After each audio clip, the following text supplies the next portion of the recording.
But first, for days, we have been telling you about the new Omicron variant as cases pop up across the country.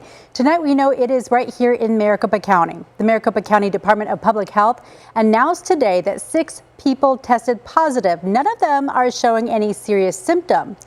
Elliot Pelikoff is live in the studio with us and talking about Omicron's presence here in the valley. What does this mean for us moving forward, Elliot? Yeah, Jamie, those 6 positive cases, they're broken down into 3 separate clusters of people ranging in age from late teens to their 60s. None of those clusters of 2 had any prior relationship to the others or had traveled internationally recently, leading Arizona doctors to conclude that this Omicron variant is likely here to stay. It is here and likely will continue to spread. Words that nobody wants to hear from Maricopa County Public Health Doctor Rebecca Sonnenschein. And while the symptoms, as of right now, for those 6 Maricopa County residents are mild and no one has been hospitalized, Sonnenschein says that could be because at least 5 of the 6 have been vaccinated. It is really, really good at preventing severe disease and hospitalization. And that's why the number one thing that we recommend is to get fully vaccinated and go out and get that booster, especially with holiday travel coming up. With research on the Omicron variant still in its earliest stages, Dr. Sonnenschein says it's too soon to fully know how Omicron compares to the Delta variant or other COVID strains.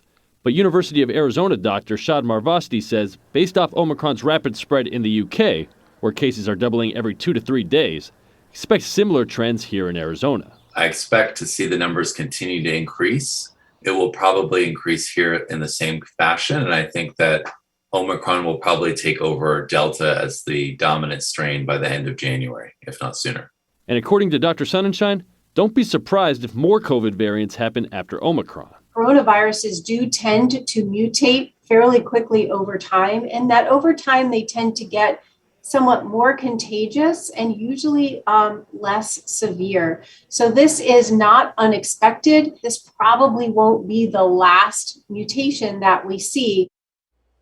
Dr. Sonnenschein and Dr. Marvasti both say the best way to combat Omicron, Delta, or any other COVID variant, get vaccinated, get the booster shot, wear a high-quality KN or N95 mask, and if you have any flu-like symptoms, get tested immediately. Jamie?